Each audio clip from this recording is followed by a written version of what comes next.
My name is Kim, and welcome back to Bookmarks and Breadsticks.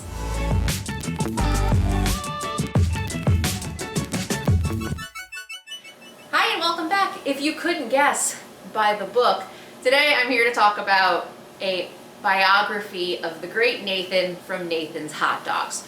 So this book is actually Famous Nathans, written by Nathan's descendant, Lloyd Handwerker, with assistance from Gil Ravel. A family saga of Coney Island, the American dream, and the search for the perfect hot dogs. Now, if you're not from the East Coast, you might not actually know what a Nathan's hot dog is. To me, it is perfection. It is the ballpark hot dog in that perfect white bun with the ketchup smear on top of it.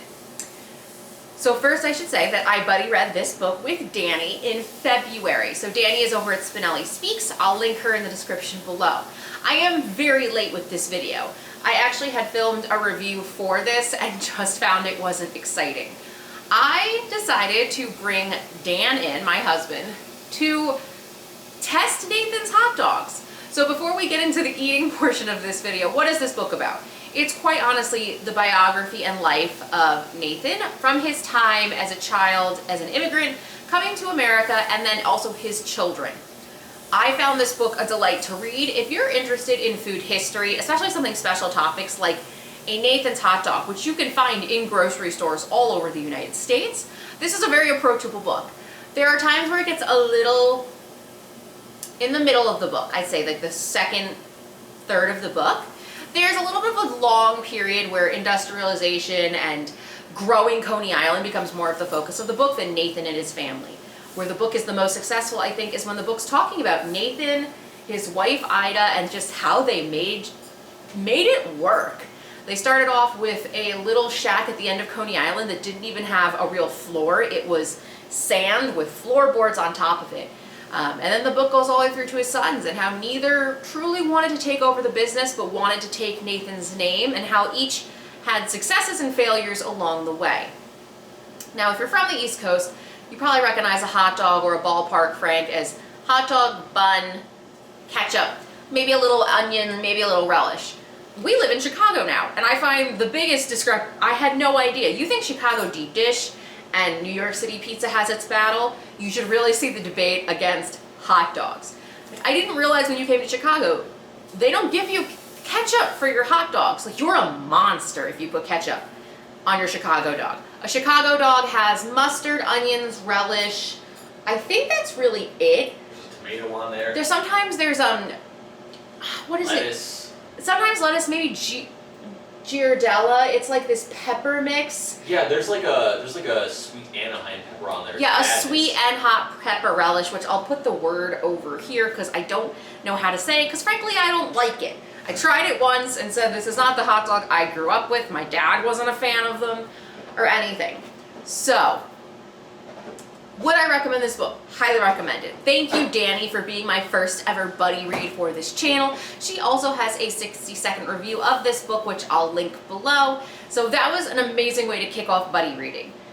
For the second part of this video, one of the things, obviously, first off, it's COVID. Second off, we're in Chicago. But I really wanted to see if the Nathan's hot dog was what I remembered it being. I've actually had a Nathan's hot dog on Coney Island. So what Dan and I did at the grocery store, there's actually two different varieties of Nathan's hot dogs. There are restaurant dogs and dogs, I don't even know what the label says, but it's like dogs that fit the bun, so they're longer and narrow. Bun size. Bun-sized, whatever.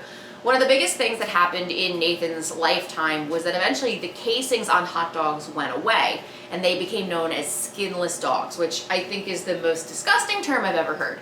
But the idea from a manufacturing perspective is the casings originally come from like an animal's stomach lining or something like that. Well, if you mass produce something, like most hot dogs, a la Oscar Mayer hot dogs, removing the casing makes it faster for the equipment to work, but you do sacrifice the snap you get on hot dogs. So by finding those two different packs of hot dogs at the grocery store, I think one is gonna have the snap and one isn't. Now, why is Dan coming in? Well, one, he loves hot dogs. We call them garbage dogs. Second, I actually don't think my stomach can process eating that many hot dogs. I don't have a gallbladder, so like things that are high in fat just don't work with my body. So maybe that was too much information, but honestly, I've been wanting to have Dan in a video. I don't want to eat a lot of hot dogs and make myself sick, so this seemed like the perfect moment to bring him in. We'll do some close-ups of the two different dogs. I'll have a bite of each one and probably just be like right here next to him, and Dan will sit here and we'll have Dan give his opinions. But yeah, loved the book, highly recommend. Probably one of my favorite reads so far this year. But let's get on to the hot dogs. So these are the hot dogs before Dan dresses them. So these two on the bottom are the bun length hot dogs, most original name ever. They are also skinless, means that they don't have the casing, correct? No, these two are skinless. These two are skinless. I don't know that these two don't have casings, but they're... One of them does. Do you have the wrappers? Yeah. I am certain that one of these doesn't have wrappers, because I remember looking... this one, these are skinless, so they don't. I don't know that the bun-sized ones do or do not. It's not clear. So these say Jumbo Restaurant Franks. I could have swore there was one that said no... Yeah, the one beneath it has no skin. Oh. And then these are the 8... Okay, so the skinless ones are the longer ones. No. No, sorry, I have it reversed, everybody. The Jumbo Restaurant Style Beef Franks, which are these bottom two, have a casing. The two that don't are called skinless, and they're what else? What else are they called? They're just called skinless. They're just called original? Beef Franks. Skinless Beef Franks. Okay, skinless beef franks, restaurant style. I guess that would make sense, because in Nathan's hot dogs, like his original establishment, he wanted them to I have don't even skin. call them hot dogs. Is hot dogs trademarked? I don't even know. I'm just doing a panning shot of hot dogs. Ooh. Get them grill marks. All right, let's... Hello friends, and welcome back to another episode of Dan Eats Hot Dogs Until He Puts Himself in the Hospital. Today we're going to attempt Stop, to eat that's not 40 funny. hot dogs. No, you're not. All right. Okay, everybody, this is Dan. Say hi. Hi! Sorry, that's copyrighted. Hi! He has 4 hot dogs. Could you tilt it slightly towards camera? Can you explain, how do you like to eat your hot dogs? I grew up with sort of I wouldn't call it everything hot dog, because when you get to New York City, you find everything hot dog literally has everything, including like seagulls. But this is ketchup, mustard, regular French's mustard, regular Heinz ketchup, it's gotta be those brands, and dill relish, because sweet relish is evil and should be thrown in the garbage. Okay, hot takes there. Can you tell me which hot dogs are which? So everyone knows. These two here are the bun-sized hot dogs. We currently assume that they have casings. That's currently the assumption we're working under. That's the restaurant dog. The restaurant dogs. And these two are the skinless hot dogs. Now it says skinless on the packaging, which is why we think the restaurant dog has a skin casing. Right, because why specify it if it, If it's not a point of differentiation, it wouldn't have Exactly. made it on the pack. That's a marketing fact. All right, take a bite of each. Okay. I want you to take a bite, tell me what you think, and then see if you can actually tell the differences. Really. Let me go with the quote-unquote skinless one first, because I don't usually eat those.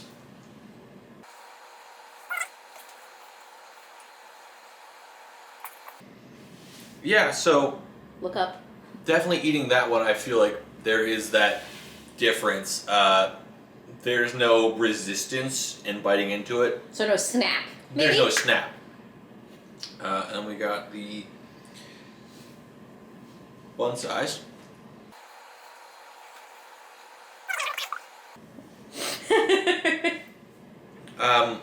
Look up. It's not a huge difference, but I think there's definitely, it's noticeable. This is like What's noticeable? the textural difference. This one, the skinless ones, you sort of bite into it and your teeth just goes through it as if it's just a shape of tube-shaped meat. Whereas this one, it feels like there was definitely something forming it, something hold it in place, i.e. the casing. Okay, now the final question is, which do you like better? If these were the same size and I didn't know what the difference was, I don't think I would have a super strong preference between the two. I think I prefer the bun-sized ones because I do, prefer that little snap, that textural element That's not like you're not biting into like a tube of meatloaf. I'm distracted because there's a cat walking across at the bottom of camera. Most excellent. Hi, Peachy. Do you want to try the hot dogs? Maybe?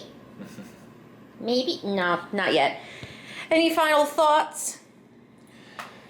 I can see why the bun-sized ones, the skin ones, are standard. I can also see why skinless ones are probably easier to produce, and I think the average person without a point of reference would not notice the difference.